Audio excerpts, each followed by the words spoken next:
Hi, this is Stradu, and welcome to my Mugsy Mythic kill video commentary VOD review thingy, where I'll go through what I did, some of why I did it, and so on. First of all, as usual, I'll go through talents and gear. On the talents, you're going to be playing Voidweaver single target, because while there are ads, you can cover basically all of the dotting with just Unfurling Darkness. There's no points where you need Shadow Crash, there's never enough stacked targets for it to make sense. The bombs are not things you kill, they just explode. On the class side, you want Life Grip, for sure. It's useful on this boss. You have it in most talent builds anyway, but just thought I'd point it out. Definitely have it spec'd. Other than that, just pick defensive stuff, nothing like matters. You don't need any of the other utility. For trinkets, it's a long fight. Doesn't matter if you're playing the 4, 5, or 6 healer strats. You want Eye of Kazan if you have it, because the main DPS check is after 4 minutes, which is where it should be stacked. Otherwise, just general good trinkets. Jug is really good.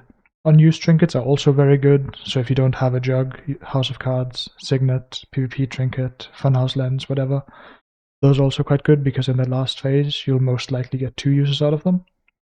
And that's, again, where you want all of your power to be. So that's it for the gear and talents. For your CDs, it's fairly straightforward. You press most things on cooldown, except here at 4 minutes. You can see I skip an entire Dark Ascension because you're stopping DPS anyway. And it's just nice to make sure that you have all of it ready at 5 minutes.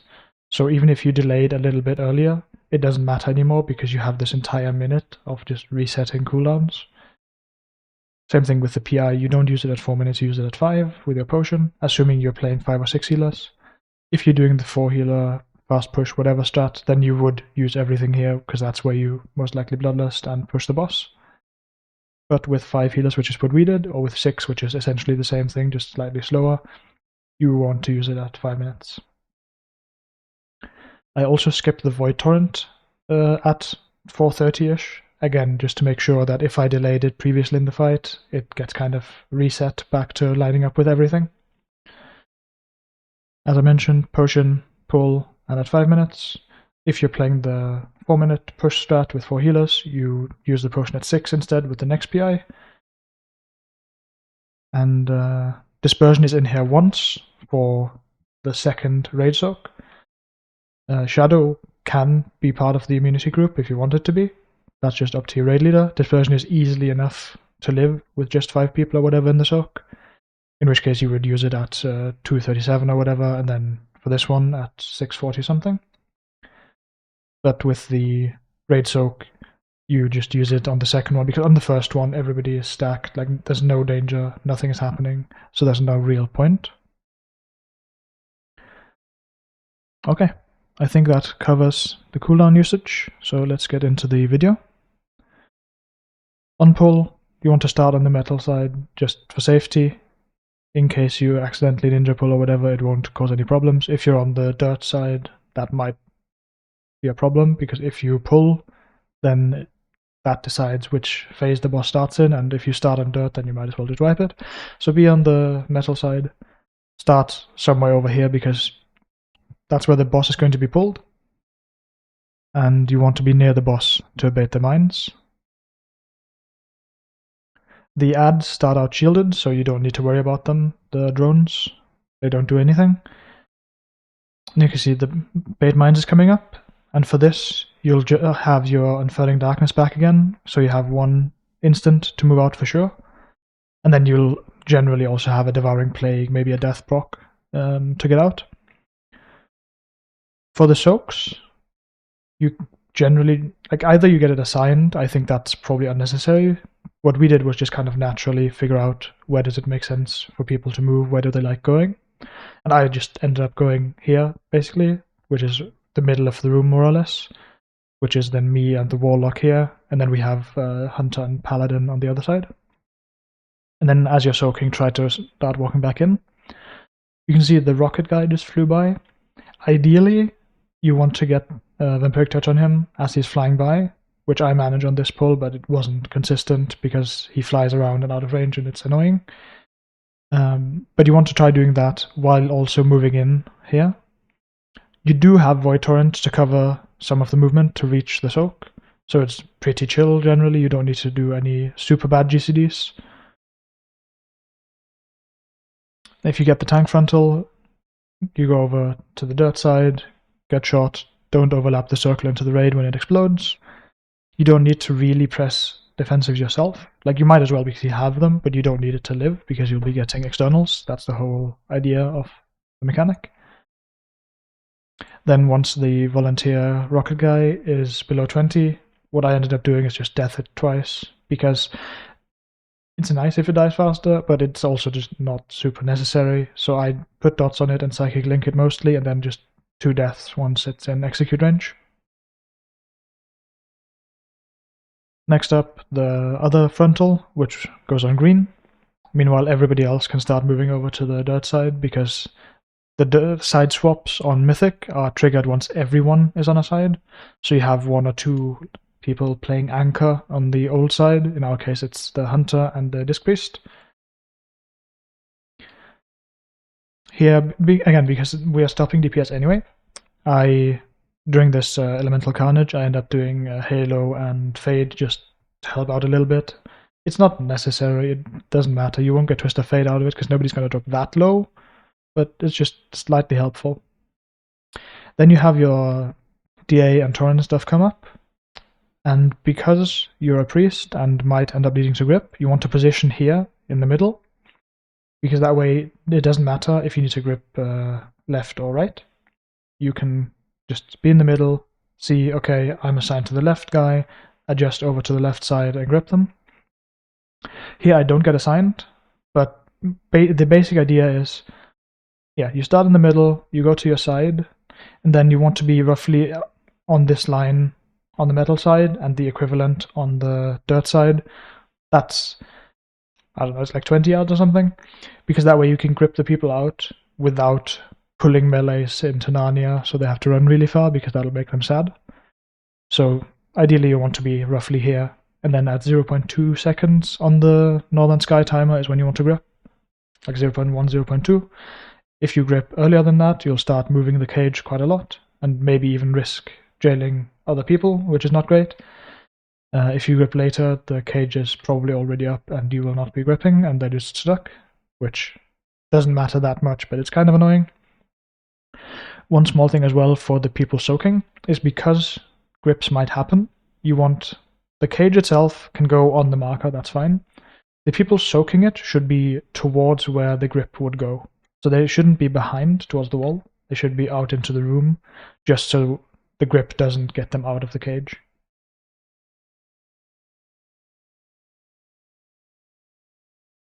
And then there's a slightly confusing side swap, because here left and right are the cages, green being left, red being right. But then for the frost boots, that swaps around, and it's slightly confusing and weird. You get in here, it lines up perfectly with Torrent. I didn't get them this time, but if you get left, that's over here on the right side, and if you get right, it's over here on the left side.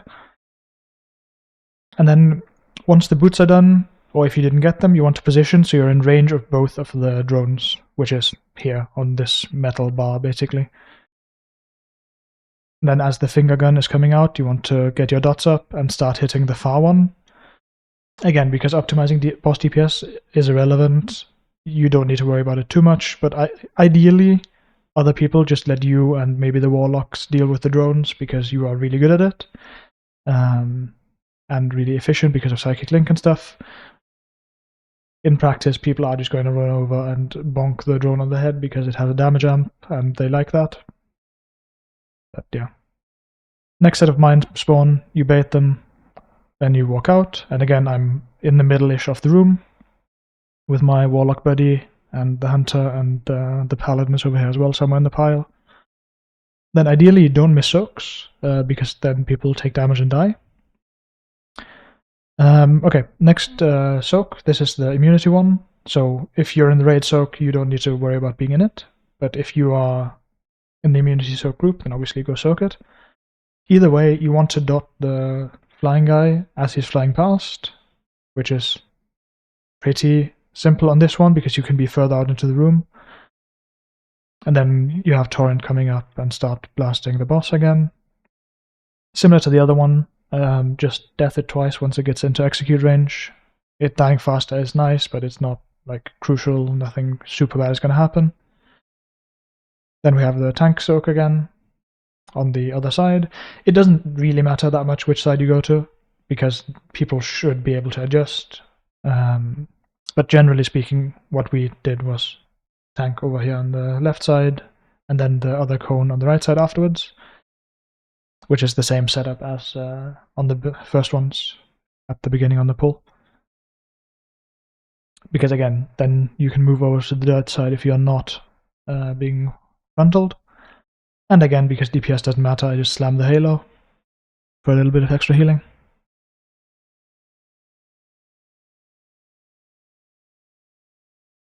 Now we're going to get the next cages, where I do get assigned to do a grip, and here's a beautiful example of how not to do it. I'm trying to be nice. Like, it doesn't matter because he's a hunter, but I'm trying to be nice by being close. So just like for consistency, I try to be close and grip from here, or usually a bit further still, because then melees don't have to walk as far. But if you mess it up, then this happens. You grip the cage on top of you, and you are now in prison. Now, I'm a Void Elf, so I can just escape, which is nice. If you get jailed, just as a Void Elf, you do that unless you are specifically assigned to stay in. So you can do the Void Elf racial on 1 or 2, and you can always do it on 3, regardless of which of the previous ones you did. Now, you don't actually want to get out on 3, because on 3 you just want to blast the goon and make him go away and get out of jail that way. But on the first 2, if you have Void Elf racial available, just get out. And then here we have the tank frontal, doesn't matter at all for me. Next thing that comes up is the frost boots. And there's not that many people outside, which means healing is a little bit rough and spooky and weird. So usually what I end up doing is I have a perk embrace, and I usually also try to be over here already before the boots happen. Because like if I'm not gripping or if I'm just staying out, I'm over here anyway. And then just move over a little bit, make sure I don't get line of sight by the cage, which should be further back anyway. Like it should be possible to hit from the edge of the fire on the boss who's like here. Bait the frost boots, stand over here. This fire is stupid and weird and annoying because you abuse the z-axis. You drop the fire on the stairs, which means if you stand in the outer part of what looks like fire, you're not actually in the fire because it's above you. So what you want to do is just jump, because that puts you on the same level as the fire and removes the slow from the boots. You can also just walk up the stairs and get cleared that way. And then you, again, do either left over here or right back behind any of the other prisons. On this set, you then want to position somewhere here. Again, so you're in range of both of the drones. You can see again, it's on this bar. On this set, melee will not be running to the far end, which is this one. They always have the same boss frame position, I believe. So this one is the far end, which is the one that you'll be hitting with the warlocks and maybe boomkins if you're really struggling. But for us, we had 2 warlocks and me, and that was plenty. And then there's another color swap coming up where the hunter was the anchor, moves over, whatever. And then you move towards the middle where you're baiting the next mines. And as you can see, the drone died really easily, even without melees waddling over and damage amp nuking it. And then again, with this mine bait and soak, I play like in this kind of area. So again, around the middle of the room, which is also where the warlock guy is playing. Then the raid soak comes up, where a barrier is dropped, which you can pretty easily get into. You can press your fade. You could have dispersed. This is where I have it in the Viserio plan thing. But like, it doesn't actually do damage. Dispersing it is just kind of cute. It's not necessary in any way. And here you can see I'm still just sitting on my CDs, because like this is where Void Torrent would come up. But I'm just sitting on it, and we're waiting, and we're just chilling. Frontal towards the door, and then now we're just trying to milk it a bit. try to push as late as humanly possible. As you saw the enrage cast, here, this gets cancelled if you push the boss, so it doesn't matter. As long as this doesn't finish, you're fine. So you want to cancel it as late as possible, which we did. And then you pop all of your CDs and start blasting. Now, the boss is going to do some charging. The way the charges work is that you have this big beam, and then there's an invisible line that divides the room into 4 equally sized pieces along with this beam. So it goes perpendicular with that, which is like here. If the boss is here, it'll always, it can not dash across the laser beam here. That's the first rule, and then the second is that it'll always dash to the middle of the other slice that it has available. So from this slice on the right side, it'll dash to the one on the left side here, and into the middle of it. And it always spins left, right, left, or clockwise, counterclockwise, clockwise. So the idea that we have, the plan is that it charges over here, then the tanks drag it back, so it charges that way again, they drag it back again, and it charges over that way again. That doesn't play out every pull, because it's slightly finicky with the movement and stuff, so sometimes it didn't work. But that's the idea, because that way we have a consistent idea of where the boss is going to be going, where he's going to be spinning. This means on the first one, this is always consistent. You know where it's going, so you can pre-position all the way over here where the warlock is. I don't trust the beams. I played really poorly one night and died a lot to it, so I just play further back. As you can see, I'm just chilling, and then here we go, we start walking around. You can do this movement much better than I did, with better instants and not as many empty GCDs. Then the boss gets dragged back, so he can charge over here again, and then he would spin this way around, meaning I can be here and be fine. You can see he's spinning and he's spinning away. Follow him, and then the idea is that the same thing happens again. You get another Void Torrent, which is nice to finish this movement off. The idea is now he would be over here and charge that way, but the tanks didn't quite get the movement, so he charges the other way, which we then have to adapt to a little bit, because we're expecting that he charges this way and spins this way around, meaning being here is fine because it's just next to where the beam is going to start. So instead we have to adapt, zoom over here somewhere, and start following the beam on that side. This was something that caused problems, this inconsistency, but yeah. And then the other thing is that this cone, the visual is really shit, because 1, it's floating in the air, and 2, it's fuzzy, it's just some bullets. So play really far ahead of it, because the actual cone is here, even though it looks like it should be here, because it's Z-axis and bad outline. So don't be greedy, just press bad buttons if absolutely necessary, because dying is not great. Then we bait mines on the boss, where again I moved really poorly and didn't press good buttons. But the idea is be on the boss, bait the mines, and then some of them get blown up. You can see we have some soaks coming out. They get rooted to make it easier for the tank and to keep them in place for the frost boots. I didn't get them this time, but the idea is if you get the boots, you want to stun both of the remaining mines. So people need to make sure that both get hit. And you need to get into fire. You have this fire over here, and you have the fire at the entrance, and you cannot reach the fire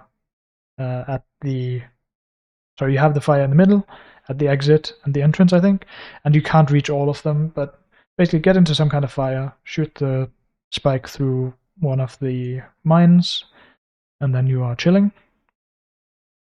Ideally, don't get kited by the boss, just stay in range. And now the prisons are coming up. Now, you should have an assignment. I know that I'm going to be in middle right in nearly every case. There are some situations where you can get shuffled around. If all of the people in one thing get the jails and get spread out, then it will shuffle the assignment around. But I know I'm in blue generally, so that's where I'm going. And on this one I have Void Elf ready, but we want to just kill this so everybody can get out, so I'm staying. Then because the Evoker died, his debuff got reset. He's not meant to actually be able to get this thing, but that's why he's staying out. Doesn't soak his prison, which slows down that prison, but at least he's free to move his soak around. That soak goes over here in between this prison and the prison below that you can't see at the moment, because that way one of the tanks who's helping soak the prison can also soak the raid thing, or the immune thing, along with the immunity people. And that then also breaks the walls so they can get out without needing to be knocked. Meanwhile, my team, we just get knocked out, no problem. And then a finger gun is going to come up. This one, you want to shoot through the drones, ideally. There's more drones over here somewhere. You want to shoot through them. It doesn't really matter if they die, but it's nice. And just shooting the drones stuns them for 15 seconds, which is pretty good on its own already. Then the final bombs get blown up, the mines, by the hunter, and those need to be soaked. And there's a tank frontal, which got placed in a weird spot, and the guy is walking around, and it's weird, and nobody knows where to go. Just put it somewhere where it doesn't bother other people, and same thing with this spray and pray, put it off to the side somewhere. Then again, a mine bait, and then the idea is you go over away from the beam basically, right? Because the beam is over here, and it's going to spin this way around. So this space over here is going to get filled by beam at some point, so you want to be over here so you don't get stuck between the beam and the mines. I forgot that, and walk the other way, away from the mines. I end up stuck over here, which, like, it doesn't really matter as long as you don't blow up mines, because they will be rooted and whatever, and it doesn't matter. Then I get frost boots, which I don't have any good defensives left other than dispersion, which I cancel because I'm dumb. But in theory, you break the slow on the fire, you try to shoot it into the mines, or you just take the L and die. It doesn't really matter, just don't walk into the mines. And then the boss gets shot during its enrage cast, and we win. So I think that covers basically everything that you need to know for this fight as Shadow. I hope it was useful, and next up is going to be Gallywix, the last boss.